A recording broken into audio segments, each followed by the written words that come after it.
தலைப்பு பாவத்தின் உச்சகட்டம் பெருமை.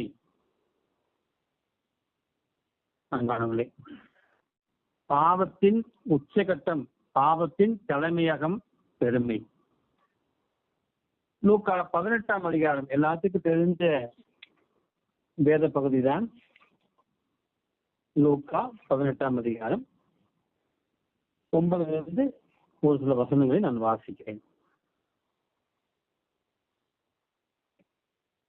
அன்றியும் தங்களை நீதிமான்கள் என்று நம்பி மற்றவர்களை அற்பமா என்ற சிலரை குறித்து அவர் ஒரு ஊமையை சொன்னார். 2 மனுஷர் ஜெபம் பண்ணும்படி தேவாலயத்துக்கு போனார்கள். ஒருவன் பரிசேயன், மற்றவன் ஆயக்காரன். பரிசேயன் நின்று, தேவனே, நான் பரிகாரர், அநியாயக்காரர், விபச்சாரக்காரர் ஆகிய மற்ற மனுஷரை போலவும் இந்த ஆயக்காரனை போலவும் இராத நாள் உம்மை ஸ்தோத்தரிக்கிறேன். வாரத்தில் 2 தரம் உபவாசிக்கிறேன். என் சம்பாத்தியத்தையெல்லாம் தசமபாகம் செலுத்தி வருகிறேன் என்று தனக்குள்ளே ஜெபம் பண்ணினான். ஆயக்காரன் தூரத்திலே நின்று தன் கண்களையும் வானத்துக்கு ஏறெடுத்து துணியாமல் தன் மார்பிலை அடித்துக் கொண்டு, தேவனே, பாவியாகி என் மேல் கிருபையாயிரும் என்றான். அவனல்ல, இவனே நீதிமான் ஆக்கப்பட்டவனாய் தன் வீட்டுக்கு திரும்பி போனான் என்று உங்களுக்கு சொல்லுகிறேன். ஏனெனில் தன்னை தாழ்த்துகிறவன், தன்னை உயர்த்துகிறவன் எவனும் தாழ்த்தப்படுவான், தன்னை தாழ்த்துகிறவன் உயர்த்தப்படுவான். ஆண்டவரே, இந்த வார்த்தை மூலமாக எங்களோடு பேசும், என்னோடு பேசும். இயேசு நாமத்தில் கேட்கிறோம் நல்ல பிதாவே, ஆமீன்.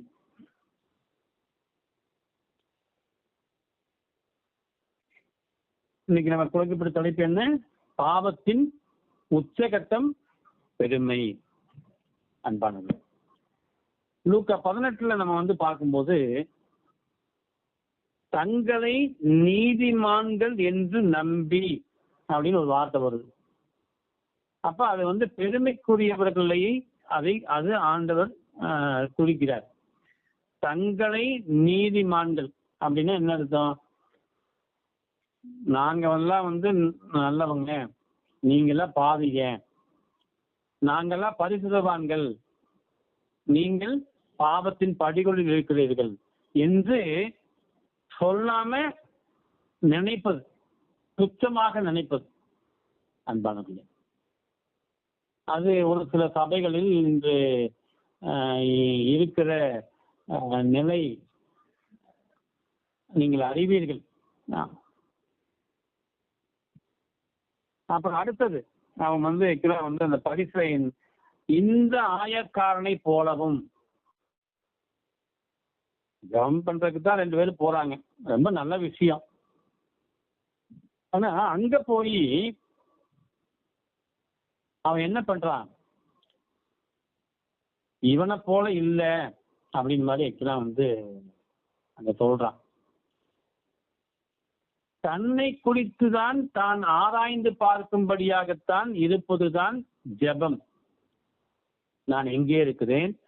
நான் எப்படிப்பட்ட நிலைமையில் இருக்கிறேன்?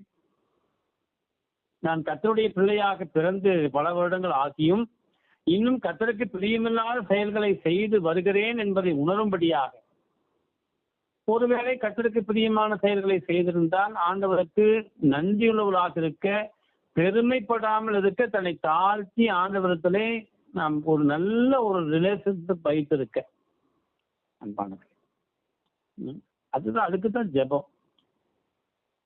அங்க போய் இவங்க இப்படி இருக்காங்க, இவங்க அப்படி இருக்காங்க, அவங்க நான் இல்லை, நல்ல பரவாயில்ல, ரொம்ப சந்தோஷம் அப்படிங்கிற ஒரு பெருமை பயங்கரமான ஒரு காரியம். நிறைய பேருக்கு அது இருக்குது. நான் ஆரம்ப நாட்களில் என்னுடைய சபைகளில் நான் ஞாயிற்றுக்கிழமை காலை 9 மணிக்கு 9:30 9 o'clock சர்வீஸு. ஒரு சில நாட்களில் மட்டுமே, 8:55 அந்த 5 நிமிஷம் 10 நிமிஷம் முன்னால, என குழந்தையை வைத்திருப்பதால் அப்பொழுது நாங்கள் தாமதமாக செல்ல வேண்டும் என்று இல்லை. ஒரு சில சூழ்நிலைகளில் 5 நிமிஷம் 10 நிமிஷம் லேட் ஆயிடும். அப்போ ஆரம்பிச்சு ஒரு 10 நிமிஷம் 15 நிமிஷம்லயே பார்த்தீங்கன்னா ஆண்கள் பக்கமாக ஒருவர் ஜெபமும் பெண்கள் பக்கமாக ஒரு ஜெபமும் நீங்கள் செய்ய வேண்டும் என்று சொல்லி சொன்ன உடனே என்ன பண்ணுவேன்னா, உடனே எந்திரிச்சிடும். நான் எந்திரிச்சு சத்தமாக எல்லோரும் கேட்கும்படியாக, எல்லோரும் பார்க்கும்படியாக ஒரு ஜெபத்தை செய்வேன். அப்போது என் மனசுக்கு எப்படி இருக்கு தெரியுங்களா? ஒரு திருப்தி இருக்கு, சுய திருப்தி. நான் ஜெபித்து விட்டேன், நான் உடனே எழுந்து சபையிலே ஜெபித்து விட்டேன் என்ற ஒரு பெருமை. அது அப்பெல்லாம் தெரியாதுங்க எனக்கு. ஏன்னா இந்து வைராக்கிய குடும்பத்திலிருந்து வரும்போது அதெல்லாம் பெருமை என்று நமக்கு புரிய வைக்கிறதுக்கு யாரும் இல்லை. இப்ப நாளாக நாளாக நாளாகத்தான் அது ஒரு பெருமைக்குரிய ஒரு காரியம். நம்ம எழுந்து சபையிலே ஜெபிக்க வேண்டும் என்பது உண்மைதான், இல்லை என்று சொல்லவில்லை. கர்த்தர் பார்க்கும்படியாக ஜெபிக்க வேண்டும், ஆவியினால் ஏவப்பட்டு நாம் ஜெபிக்க வேண்டும். மாம்சத்திலே மற்றவர்கள் பார்க்க வேண்டும் என்ற அடிப்படையிலே, சபை போதகர் பாராட்ட வேண்டும் என்ற அடிப்படையிலே நாம் நடந்து கொண்டால் அது பெருமைக்குரிய காரியம். அன்பானவர்களே, அதான் உங்களுக்கு புரிஞ்சிருக்குன்னு நினைக்கிறேன். உங்க மனசு எப்படியாக இருக்கிறது என்பதை நீங்கள் தான் ஆராய்ந்து பார்க்க வேண்டும். எனக்கெல்லாம் தெரியாதுங்க. நான் சத்தியத்தை சொல்வது மட்டும்தான் என்னுடைய கடமை. உங்களை நீங்கள் ஆராய்ந்து பார்ப்பது உங்களுடைய வேலை. ஆராய்ந்து பார்க்காமல் இருந்தால் அது பெருமைக்குரிய காரியம். அது நான் உங்களுக்கு சொல்றேன். இப்ப கேட்டுட்டு கேட்டுட்டு கேட்டுட்டு கேட்டுட்டு பாத்தீங்கன்னா நம்மளும் பல விதமான காரியங்களை ஆராய்ந்து பார்த்து ஆவிக்குரிய வாழ்க்கையிலே பின்னேறக்கூடாது, முன்னேற வேண்டும் என்ற அடிப்படையிலே பல விதங்களில் ஜெபித்து ஜெபித்து ஜெபித்து சபையில் பேசப்படாத காரியங்களை இங்கே பேசுகிறோம் நாங்கள். அதனால் நான் ஆசீர்வதிக்கப்படுகிறேன். அன்பானவர்களே, நீங்கள் எப்படி என்று எனக்கு தெரியாது. ரைட். பிறரை குறித்த ஒரு அவங்க வித்தியாசமா இருக்காங்க அப்படிங்கறத குறித்து நீங்க அவங்கள்ட்ட ஜெபிக்கலாம், அவங்களிடத்துல அன்பா பழகலாம். ஒழிய அவங்களை குறித்து உங்களுடைய இருதயத்தில் வித்தியாசமான எண்ணம் இருக்குமானால் நீங்கள் பெருமைக்குரியவர்கள், உங்கள் ஜெபம் கேட்கப்படாது. இந்த பரிசேயன் பெருமையுள்ள ஒரு காரியத்தை அங்கே வெளிப்படுது. அப்படிங்க இப்படிங்க, நான் உபவாசம் செய்யறேங்க, தசமமாக செலுத்துறேங்க, நான் விபச்சாரக்காரனா இல்லை, நான் நல்லா இருக்கேன், என்ன பாருங்க எப்படி சொல்றான், அநியாயக்காரனா இல்லை, பரிகாரனா இல்லை, அதுக்காக உங்களை சொல்லிக்கிறேன் அப்படின்னு சொல்லி தேவையில்லாம இதெல்லாம் பழைய காலம் சொல்லுவாங்க, பெணாத்திராம் பாரு, அதுக்கு அர்த்தம் என்ன? பெருமை பேசுகள். ரைட். 12ஆம் வசனம் பாருங்க. பெருமையின் உச்சகட்டம். வாரத்தில் 2 தரம் உபவாசிக்கிறேன், என் சம்பாத்தியத்தை எல்லாம் தசமபாகம் செலுத்துகிறேன் என்று தனக்குள்ளே. இதுக்கு கேட்டாங்களா? அது வாரத்தில் நீ ஜெபம் பண்ண உபவாசம் இருக்கணும்னு ஆண்டவர் என்ன ஸ்டாண்டர்ட் வச்சிருக்காரு? இல்லைன்னு சொல்லலைங்க. அது என்ன சொல்லிக்காம ஏதாச்சும் சொன்னாரா? நான் எல்லாம் பாஸ்டிங் எல்லாம் என்னால இருக்க முடியாதுங்க. நான் எல்லாம் பாஸ்டிங் எல்லாம் இருக்கிறது இல்லைங்க. ஓப்பனா சொல்றேன். நான் உபவாசித்து நான் ஜெபிக்க வேண்டும் என்று எண்ணினாலும் என்னால் உபவாசம் இருக்க முடியாது. ஆனால் தொடர்ந்து நான் ஆண்டவரோடு தொடர்பு வைத்துக் கொள்ள என்ன வழியோ அதை நான் செய்து கொண்டிருக்கிறேன். நான் இதை ஆக்சுவலா ஒரு விதத்துல நான் பலவீனம் உள்ளவனாக இருக்கிறேன் என்பதை உங்களுக்கு சொல்லுகிறேன். ஒன்று. இரண்டாவது, என்னுடைய உடல்நிலை உபவாசம் இருக்க முடியாது. நான் கொஞ்சம் நேரம் 1 மணி நேரம் 2 மணி நேரம் ஆக்சுவலா உபவாசம் இருந்தால் நான் எனக்கு சுகர் ஆகிருக்கும். சுகர் இல்லை, சுகருக்கு நான் வழிவழித்து கொள்வேன். என்னுடைய உடம்பு சூழ்நிலை வித்தியாசமாக மாறிவிட்டது. ஏன்னா என் வயசு அதிகமாயிடுச்சு. உங்களுடைய காரியத்தில் எப்படியாக ஆண்டவர் செய்கிறார் என்று தெரியாது. நீங்கள் உபவாசம் இருக்க வேண்டும் என்றால் இருங்க, ஆனா சொல்லி காமிக்காதீங்க. உபவாசம் என்றால் என்ன என்று ஏசாயாவில் சொல்லப்படுது. உபவாசம் என்று ஒன்று சாப்பாட்டுக்கு உதவி பண்ணி ஏழைகளுக்கு உதவி பண்ணாது உபவாசம். அன்பானவர்களே, ரைட், ஓகே. வேதாகமத்தை பொறுத்தவரை நீங்க நல்லா புரிஞ்சுக்குங்க. ரொம்ப தாமதமாகுது. செக்ஸ் இரண்டாவது பாவம், மர்டர் இரண்டாவது பாவம், திருட்டு இரண்டாவது பாவம், பெருமையே முதல் பாவம்.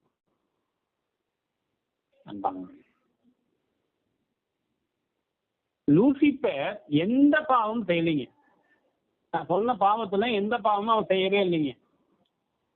ஏசாயால் நீங்க எடுத்து படிச்சீங்கன்னா இதுதான் லூசிபர் எந்த பாவம் செய்யவே இல்லை. ஆனா தேவனுடைய மகிமையை அவன் எடுக்க பார்த்தான். ஆம் அன்பானவர்களே, உலகத்திலேயே மிகப்பெரிய பாவம் பெருமை, பக்திக்குரிய பெருமை. எனக்கு எல்லாம் தெரியும். அதனால்தான் ஆண்டவர் தெளிவாக பேசுகிறார். யாக்கோபு 4:6 பெருமை உள்ளவர்களுக்கு கர்த்தர் எதிர்த்து நிற்கிறாரா. அன்பானவர்களே, பாவம் செய்வதற்கு என்று சொல்லீங்க, பெருமை உள்ளவர்களுக்கு. அதனால ரெண்டாவது நான் இல்லைன்னு சொல்லலைங்க. ஒரு பெண் தவறான தொடர்புடையவாக இருந்தால் கண்டிப்பாக ஆண்டவர் பார்வையில் அது கண்டிப்பா பாவம் தான் இல்லைன்னு சொல்ல. திருடுறது பாவம் தான், பொய் சொல்றது பாவம் தான், ஏமாத்துறது பாவம் தான், எல்லாம் பாவம். ரெண்டாவது அன்பானது, அதுக்கெல்லாம் ரெண்டாவது எடுத்து நிற்கிறாரு. முதல் எதிர்ப்பு எது காட்டுகிறாரு? பெருமை. அதை நீங்க புரிஞ்சுக்கணும். இந்த பாவம் உங்களிடத்தில் உள்ளதா? நிறைய பேர் இருக்குதுங்க. நான் பெருமையுள்ளவனாக இருந்தாலும் எனக்கும் எடுத்து நிற்கிறார். நான் அதுக்கு விதிவிலக்கு இல்லை. நானும் மனிதன் தான்.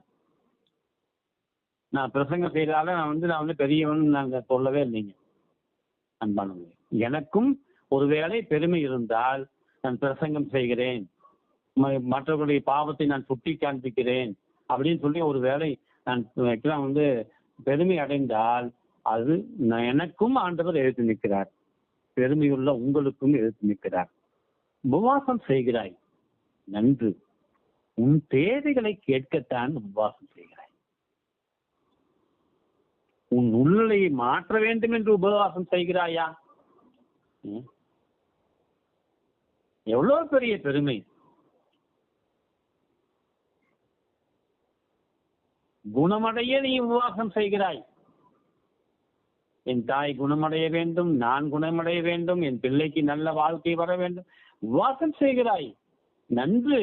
ஆனால் உன் உள்நிலை அப்படியாகவே இருக்கணும். அதை மாற்ற நீ உபவாசம் செய்வதில்லை. எவ்வளவு பெரிய பெருமை! பெருமையை உடைக்க ஒரு மிகப்பெரிய உபவாசம் வேண்டும். ஆம் அன்பானவர்களே,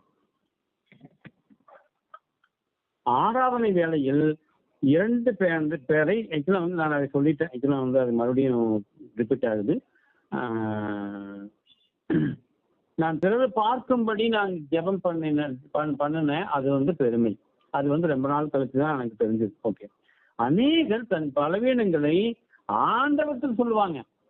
ஆனா அதே சமயம் நமக்கு நமது வாழ்க்கையில அக்கறையுள்ள ஒரு ஊழியர் இருந்தால் அவருக்கு சொல்லவே மாட்டாங்க.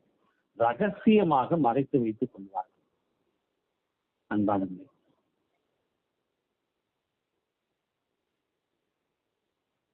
நீ பாவம் என்ற பெருமையில் இருக்கிறாய். குழு போன வாரம் குழு ஜெபத்துல ஒரு சின்ன குழப்பம் ஏற்பட்டது. நாங்க எனக்கும் டீம் லீடர் மற்ற அருமையானவர்களுக்கு ஒரு சின்ன குழப்பங்கள் ஏற்பட்டது. அப்புறம் அந்த ப்ரேயர் முடிஞ்சு நாங்கெல்லாம் தூக்கத்துக்கு போயிட்டோம். அடுத்த நாள் காலையில என்னோட டீம் லீடர் ஒரு வாய்ஸ் மெசேஜ் போட்டிருந்தார். அண்ணே, நேற்று உங்களை நான் ஏதாவது குறைவாக பேசியிருந்தால் தயவு செய்து மன்னிக்கவும், நான் பைபிள் ரீட் பண்றேன் அப்படின்னு சொல்லி. அப்ப என்ன அர்த்தம்? அதுக்கு என்ன சொல்லுங்க? நான் பைபிள் ரீட் பண்றேன், கர்த்தர் என்னோட பேச வேண்டும், நான் இரவு நான் பேசியதுக்காக நான் மன்னிப்பு கேட்கிறேன். அது அவசியமே இல்லை. சும்மா சின்ன விஷயம் தான். பெருசாலாம் நாங்க சண்டை பிடிக்கல. நண்பர்களுக்குள்ள நான் வந்து ஆக்சுவலாக வந்து கொஞ்சம் சின்ன சின்ன மனஸ்தாபங்கள் ஏற்பட்டதுதான். ஆமா, அதை பெருசுபடுத்த வேண்டிய அவசியமே இல்லை. ஆனா அவர் வந்து தன்னுடைய மனசாட்சியை சுத்தம் செய்துவிட்டு அதுக்கு பின்பாக வேதம் வேதம் படிக்க சென்றார். கர்த்தருடைய பிள்ளையான பின்பு நான் பாதி பாதி என்று சொல்லி ஒருபோதும் வார்த்தையை யூஸ் பண்ணக்கூடாது. அதுவே பெருமை. கர்த்தருடைய பிள்ளை ஆயிட்டான் நம்ம. ஆமா, அதுக்கு பின்பாக நாம் கர்த்தருடைய பிள்ளை என்பதை நாம் வந்து உணர்ந்து நாம் கர்த்தரிடத்தில் தொடர்பு வைத்துக் கொள்ள வேண்டும். மறுபடியும் பாவி என்ற நிலைக்கு நாம் ஒருபோதும் சொல்லி நம்மை நாம் பெருமைப்படுத்தக்கூடாது. அன்பானவர்களே, நான் பலவீனம் என்று சொல்லலாம். நான் வந்து பலவீனம் கடவுள் உன்னிடத்திலே இருந்து நான் கொஞ்சம் விலகிட்டேன்னு சொல்லலாம். ஆனா பாவி என்பது ரொம்ப ஒரு பயங்கரமான வார்த்தை. ஆமா, ஆனா பாவத்திலிருந்து தான் விடுதலையாக்கி நீங்கள் என்ன பண்ணீங்க? பரிசுத்தவான்களாக ஆண்டவரால் மறுபடியும் ஜெனிப்பிக்கப்பட்டீர்கள். மறுபடியும் நீ பாவின்னு சொன்னா ஆண்டவர் ரொம்ப வருத்தப்படுறாங்க. அது ஒரு பெருமையான ஒரு காரியம். அதை நீங்க விடணும். ஓகே, கர்த்தருக்கு முன்பாக நீ எப்படியாக இருக்கிறாய் அது மனிதனுக்கு முன்பாக தெரிந்துவிடும். ஏன்னா புரிஞ்சுக்கிட்டீங்க, நீ கர்த்தருக்கு முன்பாக எப்படியாக இருக்கிறாய் என்பது மனிதனுக்கு முன்பாக தெரிந்துவிடும்.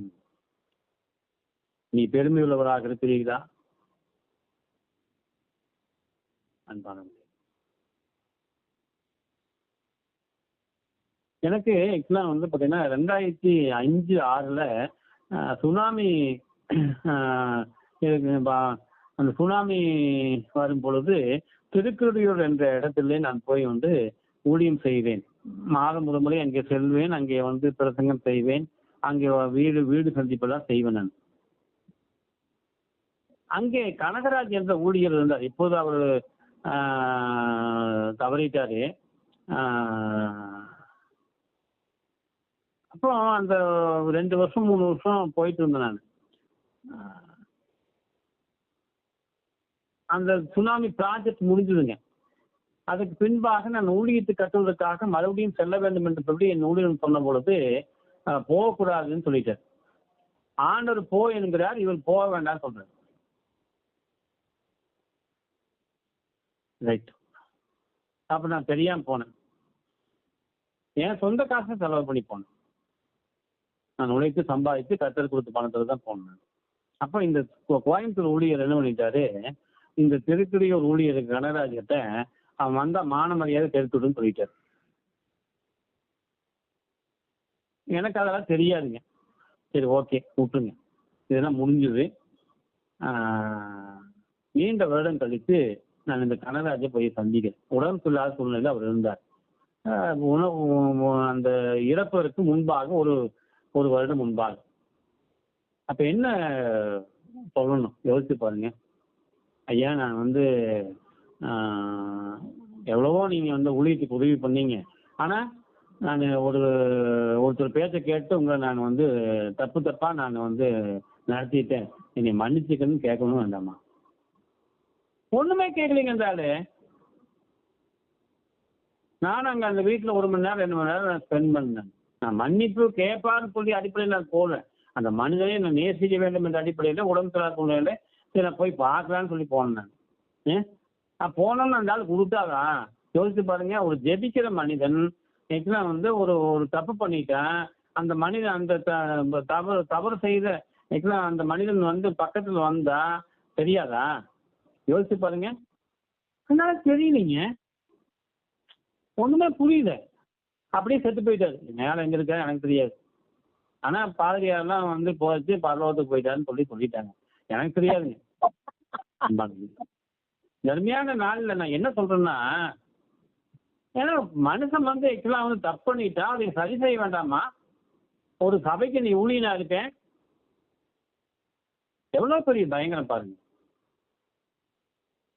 இப்படித்தான் நிறைய பேர் இன்னைக்கு வந்து மறைச்சு பெருமைக்குரியவர்களாக ஆயிட்டாங்க. நான் சபை தலைவன், எனக்கெல்லாம் தெரியும், நீ என்ன பெரிய இது அப்படின்னு. இன்னைக்கு நிறைய சபை ஊழியர்கள் அப்படித்தான் இருக்காங்க. அந்த ரத்தம் விசுவாசிகளும் ஓடுது. இன்னைக்கு காரியங்களை சரி செய்யறது இல்லை, மனசாட்சியை சுத்தம் செய்யறது இல்லை. அப்படியே போய் வந்து ஆண்டவரத்தில் உட்காந்துக்கிறது, வேணுங்கிறது கேட்கறது, அப்புறம் பைபிள் ரீட் பண்றது, அப்புறம் மறுபடியும் சர்ச்சுக்கு போறது, வர்றது போறது, இதே நடந்துட்டு இருக்கு. இதுக்கு என்ன அர்த்தம்? பெருமையின் உச்சகட்டம். இது அப்படியே வந்து என்னன்னா, உங்களால் தாழ்த்தவே முடியாது. தாழ்த்தோன்னு நினைச்சீங்கனாலும் தாழ்த்த முடியாது. மன்னிப்பு கேட்க முடிஞ்சாலும் முடியாது. அவ்வளவுதான், முடிஞ்சு போச்சு லைஃப், அவ்வளவுதான் முடிஞ்சு போச்சு. ஆண்டவர் தன்னை தாழ்த்தினார், எல்லாத்தையும் உட்கார வச்சு கால கழுவினார். இதை விட ஒரு செருப்படிச்சு ஒரு ஆக்சுவலா வந்து கண்ணத்தில் அறையிற காரியம் ஒண்ணுமே கிடையாது. ஆமா, நீங்க வந்து யோவான் சுவிசேஷத்தை படிச்சு பார்த்தீங்கன்னா எனக்கு தெரியாது. எல்லாத்தையும் உட்கார வச்சு கால கழுவுறது எதுக்குங்க? காலை கழுவுறது வந்து ஆக்சுவலா வந்து அது வந்து நீங்க போய் இன்னொருத்த காலை கழுவுறது இல்லை. அது மாதிரி சர்ச்சில் பண்றாங்க, அதுக்கு செய்யறது இல்லைங்க. நான் இந்த உலகத்துல நான் வந்து கடவுளா வந்தாலும் மனுஷனா இந்த உலகத்துல தாழ்மையானவனாக வாழ முடியும் என்ற அடிப்படையில முன்மாதிரியை காண்பித்து போனார். அதுக்கு தான் இந்த இது இதை வச்சுட்டே ஒரு பெரிய ஒரு திருவிழாவை நடத்துறாங்க. ஒருத்தங்கால ஒன்றுங்கால. ஆனா எதிர்கால போய் கலவு சொல்லுங்க, கலவ மாட்டான். பெருமையான நாள்ல நிறைய பேசுனாங்க. நமக்கு உடம்பு சரியில்லை, இதுல எனக்கு உடம்பு சரியில்லைன்னு வச்சுக்கோங்க. இன்னும் நம்ம ஆராய்ச்சி பார்க்கணும், எங்க சுவாமி தவறி இருக்க, எப்படி இருக்கேன், நான் உங்களோட பார்வையில் எப்படி இருக்கேன், என்ன பண்ணியிருக்கேன். தாழ்த்தினாங்க. நீங்கள் தாழ்த்தி பழகிவிட்டால் பெருமை உங்களை விட்டு ஓடிவிடும். ஆனால் தாழ்மைக்கு நீங்கள் ஒருபோதும் தயவு இது பண்ணக்கூடாது. இதெல்லாம் வந்து தாழ்த்ததற்கு நீங்க ஒருபோதும் இது பண்ணக்கூடாது. ஆராய்ந்து பார்க்காமல் ஆவிக்குரிய வாழ்வை ஒருபோதும் தொடரக்கூடாது.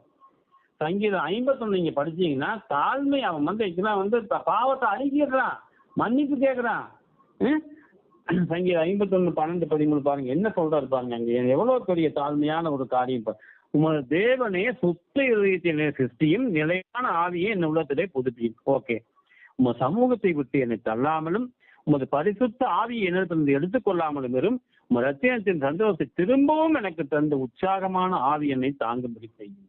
எவ்வளவு பெரிய ஒரு தாழ்மையான ஒரு அறிக்கை. அன்பானவர்களே, யோசிச்சு பாருங்க. பாவம் செஞ்சு போட்டு வைக்கலாம் வந்து மறைச்சு இருந்தா தன் பாவங்களை மறைக்கிறவன் வாழ்வடைய மாட்டான். ஆமா, அவ்வளவுதான் சொல்லிட்டு ஆண்டவர். அதை அறிக்கையிட்டு விட்டு விடுகிறவனோ இரக்கம் பெறுவான். வேதம் தெளிவாக நீதிமொழிகள் 28:13 தெளிவாக பேசுது. ஒருவேளை நீ மறைச்சு வச்சுருக்காங்கன்னா நீ பெருமைக்குவனாக அது மிகப்பெரிய ஒரு பெருமையின் பாவமாக மாறி அப்புறம் லூசிபர் ஆயிரும். நீ அப்புறம் வந்து என்ன பண்ண முடியும்? நீ தான் கடவுளை மாதிரி ஆயிடுவ. நீ உங்க வீட்டுல, உங்க சபையில, அப்புறம் எல்லாரும் பாக்குறதுக்கு எப்படி இருப்பாங்க? சாதாரணமா தெரிவாங்க. முடிஞ்சு போச்சு லைஃப். உன்னால எதுவுமே செய்ய முடியாது. நீ நல்லா இருக்கிறேன்னு சொல்லி உனக்கு வந்து தெரியும். ஆனா மற்றவங்க பார்வையில உன்னை விட ஒரு கேவலமாக வேற உலகத்துல வேறமே இல்லைன்னு சொல்லி நினைப்பாங்க. நல்லா புரிஞ்சுக்கிட்டீங்க. சரியான நாள்ல நாம் நம்மை தாழ்த்த முடியாவிட்டால், தவறுகளை சரி செய்யாவிட்டால், வந்து பாத்தீங்கன்னா தவறு செய்யற ஒருத்தரும் இல்லைங்க. ஆமா, அதை சரி செய்யாவிட்டால், அதை உணர்ந்து உணர்ந்து அதை சரி செய்யாவிட்டால் அது என்ன ஆகும்? அது பெருமைக்குரிய காரியமா போகுது, கர்த்தருக்கு பிரியமில்லாத ஒரு காரியமா போயிடும். அன்பானவர்களே, உங்களுக்கு வரும் ஆசீர்வாதங்கள் நின்றுவிடும், உங்களுக்கு வரும் சமாதானம் நின்றுவிடும், சந்தோஷம். சும்மா நான் சந்தோஷமா இருக்கேன், சமாதானமா இருக்கேன், இந்த உலகத்துல சாப்பாடு கிடைக்குது, வீடு இருக்குது, இதெல்லாம் இந்த கதையெல்லாம் ஆண்டவரத்துல தொடர்ந்து உங்களுக்கு நல்ல தொடர்பு இருக்குதா, நல்ல ஐக்கியம் இருக்குதா? உண்மையில இருந்தா நீங்க உங்களை தாழ்த்துவீங்க. நான் என்னை தாழ்த்துக்கிறேன். ரைட், ஒரே ஒரு காரியத்தை சொல்லி நான் முடிக்கிறேன். சனிக்கிழமை கொஞ்சம் நான் இன்ஸ்டாகிராம்ல கொஞ்சம் நல்ல விஷயங்களை நான் பார்ப்பேன். தீயான தீமையான விஷயங்களும் வரும், இல்லைன்னு சொல்ல. பட் இந்த யூடியூபுக்காக கொஞ்சம் தேடுறது வழக்கம். கொஞ்சம் அதிகமா பார்த்துட்டேன். தப்பா கனவு வருதுங்க. உண்மையா சொல்றேங்க. ஆண்டவர்கிட்ட மன்னிப்பு கேட்ட, ஆண்டவரே எப்படி நான் எவ்வளவு நேரம் பார்க்கணும், எதை நான் வந்து எடுத்துக்கணும், எப்படி நான் இதை வந்து இந்த யூடியூப் நடத்தணும், கொஞ்சம் பிக்சரும் வேணும் எனக்கு. ஆக்சுவலாக வந்து அந்த யூடியூப்ல போடுறதுக்கு பிக்சரும் வேணும், சரியான பிக்சரும். அது வந்து நெட்ல இருந்து தான் நம்ம எடுக்க முடியும், வேற வழி கிடையாது. கொஞ்சம் இன்ஸ்டாகிராம்ல ஈஸியா கிடைக்குது. ஆமா, திடீர்னு கொஞ்சம் ஆழமா உள்ள போயிட்டேன், தப்பா கனவு வருது. நானும் மனசு தானுங்க. இது எதுக்கு உங்களுக்கு சொல்றேன் நானு, அருமையான நாள்ல நானும் தவறுகிற சூழ்நிலையில் விழுகிறேன். அந்த ஆண்டவத்தில் மன்னிப்பு கேட்கிறேன், மனம் திரும்புகிறேன், என்னை தாழ்த்துகிறேன். ஆண்டவரே தயவாய் மன்னியும், எப்படி நான் இதை சரி செய்யணும்னு சொல்லி எனக்கு கற்றுக் கொடுங்க அப்படின்னு சொல்லி. கேள்விக்கு பதில் சொல்ல மறுத்தான் ஆதாம், பெருமையுடையவன். ஆபிரகாமை புரிந்து கொள்ளாத லோத்து பெருமையுடையவன். சவுல் பெருமையினால் தற்கொலை செய்து கொண்டான், நான் தான் அப்படின்னு. தானியேல் 4:37 என்ன சொல்லப்படுது பாருங்க.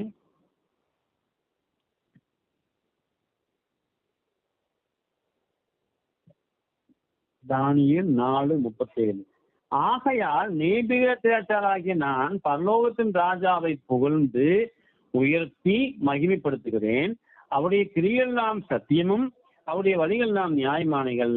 அகந்தையாய் நடக்கிறவர்களை தாழ்த்த அவராலே ஆகும்.